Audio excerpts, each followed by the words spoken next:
प्यारे बच्चों, आज हम आपको ठोसों में अपूर्णता के विषय में बताएंगे। हमने आपको बताया कि जो क्रिस्टलीय ठोस होते हैं उनमें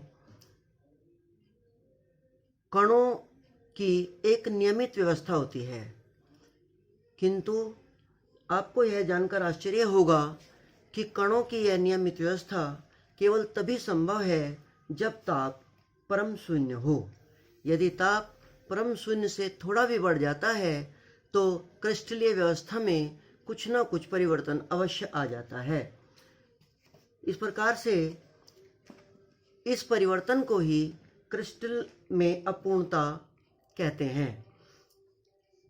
परिभाषा के रूप में किसी क्रिस्टल में परमाणुओं के पूर्ण रूप से नियमित क्रम में कोई भी विचलन अपूर्णता या दोष कहलाता है। अगर एक क्रिस्टल है और उसके परमाणुओं में कोई भी परिवर्तन हो जाता है तो उसे ही हम अपूर्णता दोष कहते हैं। अब अपूर्णता दो प्रकार की होती है। ठोसों में अपूर्णता दो प्रकार की होती है। पहली है इलेक्ट्रॉनिक अपूर्णता और दूसरी है परमाणविक अपूर्णता या बिंदु अपूर्णता। जब हम इलेक्ट्रॉनिक अपूर्णता की बात करते हैं तो उच्च ताप पर कुछ इलेक्ट्रॉन उच्चतम ऊर्जा स्तर प्राप्त कर लेते हैं। जैसे ही ये इलेक्ट्रॉन उच्चतम ऊर्जा का स्तर प्राप्त करते हैं तो इनके सहसंयोजी आबंध टूट जाते हैं। सहसंयोजी आबंध टूट जाने से इनमें गतिज ऊर्जा उत्पन्न हो जाती है और इसी गतिज ऊर्जा के कारण ये इलेक्ट्रॉन गतिशील हो जाते हैं। मुक्त इलेक्ट्रॉन गतिशील होकर विद्युत चालकता के लिए उत्तरदायी होते हैं।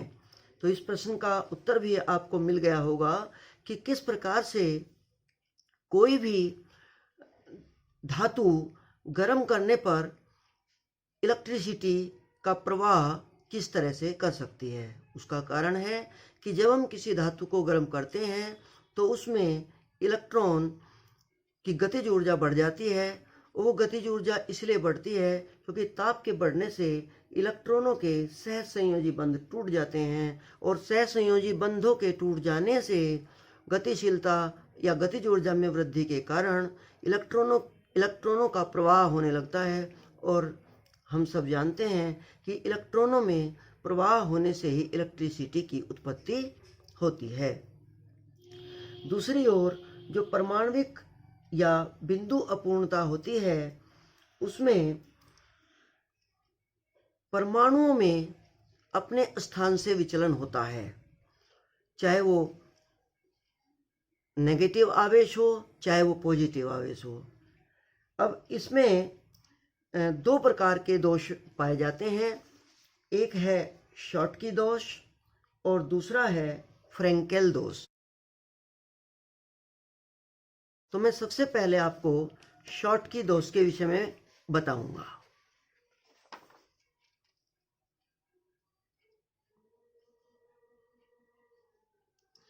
यहाँ आपके सामने शॉटकी दोष को समझाने का प्रयास कर रहा हूं। किसी भी क्रिस्टल में दो विपरीत आवेश के पार्टिकल या कण एक के बाद एक लगे रहते हैं, यानी एकांतर क्रम में लगे रहते हैं। यहाँ आप देख सकते हैं ये ए तो ये बी, ए बी और यही क्रम इधर और यही क्रम ऐसे पूरा इसमें अल्टरनेट या एकांतर क्रम में ए और बी लगे हुए हैं। आप मान सकते हैं कि यहाँ पर ए पॉजिटिव और बी नेगेटिव को रिप्रेजेंट कर रहा है। तो इसमें क्या होता है कि जब शॉटकी दोष में यहाँ पर ये ए रिक्त हो गया है और यहाँ पर ये बी रिक्त हो गया है तो एक साथ दोनों विपरीत आवेश के पार्टिकल बाहर चले जाते हैं।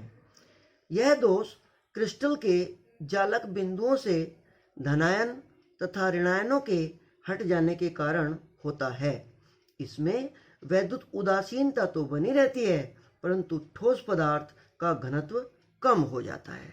अब हम देख सकते हैं कि जब यहाँ से धनायन और यहाँ से ऋणायन बाहर चला गया है तो निश्चित रूप से एक निश्चित आयतन में उपस्थित कुल पार्टिकल में से 2 पार्टिकल की कमी आ गई है, जिससे इसके अंदर घनत्व कम हो जाता है।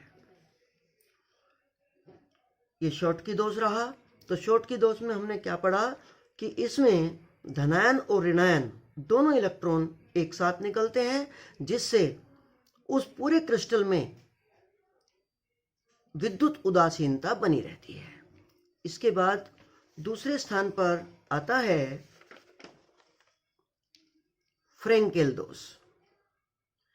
ये आपके सामने फ्रेंकेल दोष दिखाया गया है। यहाँ भी ए और बी पार्टिकल्स धनात्मक और ऋणात्मक, धनायन और ऋणायन दोनों पार्टिकल एक के बाद एक एकांतर क्रम में लगे हुए हैं। लेकिन इस दोष में थोड़ा सा अंतर है।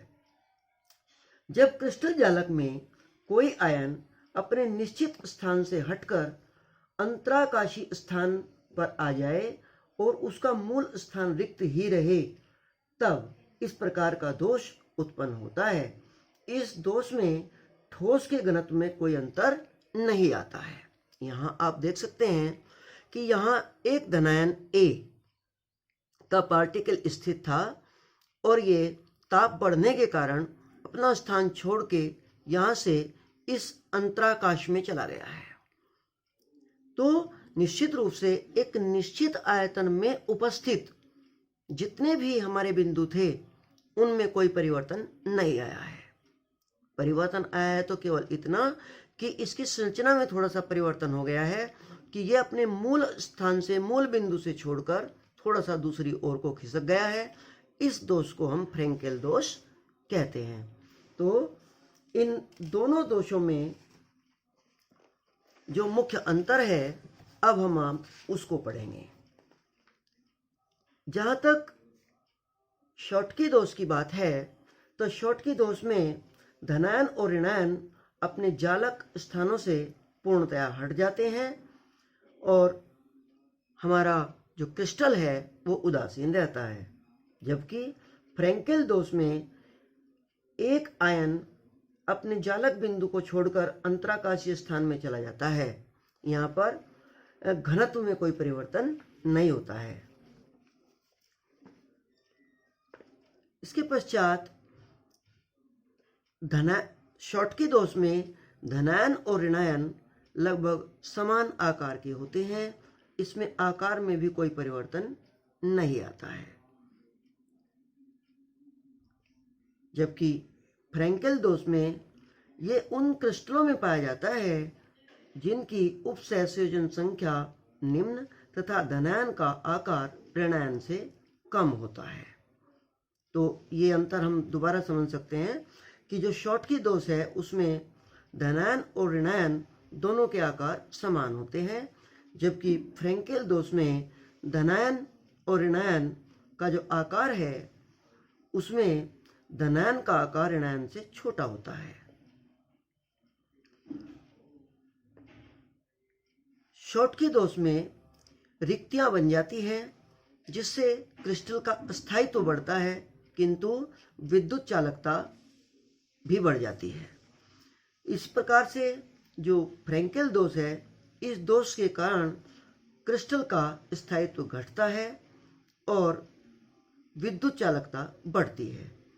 यहाँ पे आपने देखा कि शॉटकी दोष में जहाँ स्थायित्व बढ़ता है तो विद्युत चालकता भी बढ़ती है, किंतु फ्रेंकेल दोष में विद्युत चालकता तो बढ़ती है लेकिन इसका स्थायित्व घट जाता है।